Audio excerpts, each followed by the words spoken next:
When I was 19, I woke up one morning with no feeling in the right half of my body. I just lost sensation in that part, as if a very thick layer of plastic was covering my skin.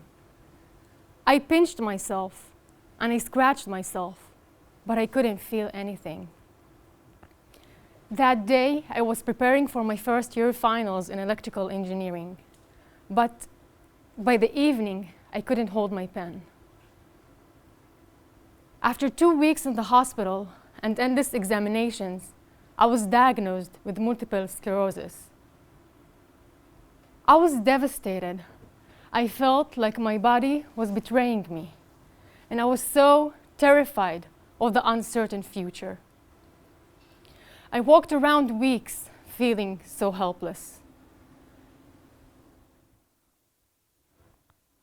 But one evening, after crying the whole day, I was thinking about all the challenges that I had overcome in my life. And I was reminded that in every situation, I have the freedom to choose. It is true that I have MS. It is true that I cannot change this fact. But it is also true that I can choose how I want to live my life. And I choose to live my life to the fullest, as if there is no MS. I will take the daily treatment, but I will not give up on myself. I will study, work hard, travel, go out, chase my dreams with no excuses. Everything as before and even more, because that moment that I realized that I have the freedom to choose changed my life forever. It turned the MS from my biggest enemy to a gift, because now I value every moment. I was born in Israel to an Arab Bedouin family. Bedouins are nomadic Arabs. They traditionally lived in tribes. It's a very conservative society that constitutes 3% of the Israeli population.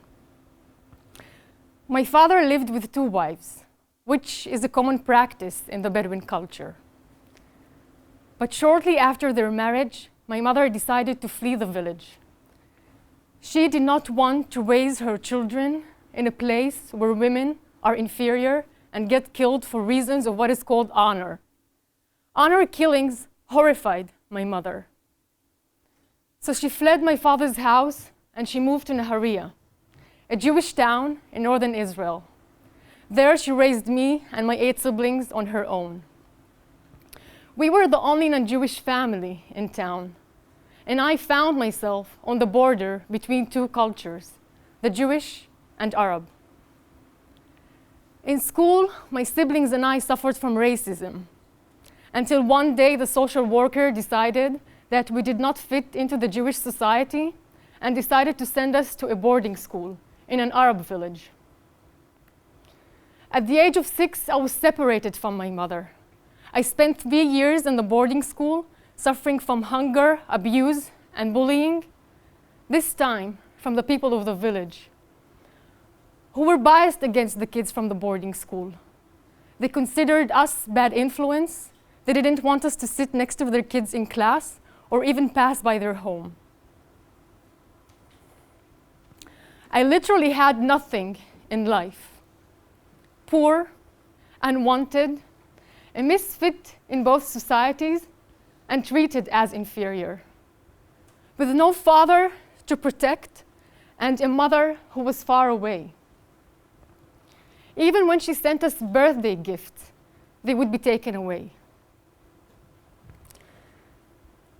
But one thing that I had, one thing that no one could take away from me, was my thoughts and hopes for a better future. I realized that I was born to this reality, but I could not change it. But I could change my future. And this hope is what kept me going and working to be the first in my class. Even when your choices are limited, you can always choose your thoughts. And then this happened. At the age of 14, I was discovered by a fashion photographer, and I became the first ever Israeli Bedouin fashion model, landing large campaigns with companies such as Diesel, and huge amount of national exposure. The phone in our house didn't stop ringing. Some were calling to encourage, some were calling to check if I'm still alive, and some were calling to say that soon I would not be. I was shunned by the Arab society, and my uncle threatened to cut off my head if I did not stop bringing dishonor to our family. These were hard times for me, but I was again reminded of the painful and brave choices my mother had made for us when she fled the village. And like her, I decided to live by my own values, not the values of my uncle, not the values of anyone else, but by my own values. And with my mother by my side, I found the courage to push back and send a message to all the Arab girls, telling them that we can pursue any path we choose and cannot be stopped by the chains of an over-conservative society. And what I learned from this experience is if you wish to live your life to the fullest, you must choose your own values and live your life accordingly. Never live by the values of others. When I was 18, I decided to volunteer for the Israeli Defense Forces. So I applied for the student soldier program in electrical engineering. And I was rejected. I was told that Arabs are not allowed to participate in research and development in the military, and I should pick a lesser role. This was painful, like hitting a wall. But I wasn't willing to let the IDF tell me how I could contribute to my country, or what I could or could not do. So I pursued the matter aggressively. I sent letters to the head of HR, I called in favors and got as many people involved as I could. All the commanders I reached out to told me that this is a dead end. There is nothing you can do about it, and you better stop wasting your time. But I insisted.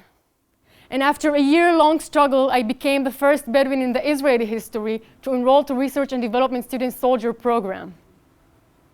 I was over the moon. I knew that I had won. And what I learned from this experience is never let others tell you what you can or cannot do. Never let them limit or eliminate your choices. You know yourself best, and you have the freedom to choose your actions. You have the freedom to stretch beyond the boundaries that others set for you. If I listened to anyone who told me you can't, I wouldn't be standing here in front of you at Stanford.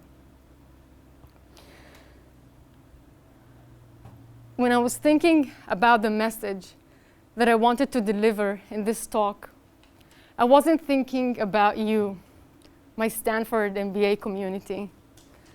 I was thinking about girls in villages like the one I grew up in, who are constantly judged and chained to the values of an over-conservative society. I was thinking about kids from disadvantaged backgrounds who have all the powers working against them. But challenges are bound to be in life, even if you made it here to Stanford. My multiple sclerosis is not because of my humble beginnings or because I'm a woman from a conservative society. It is just life. When life brings challenges, when you feel that life is closing in on you and you have no choices, remember, you always have your thoughts. You always have your values. You always have your actions. You have the power to choose.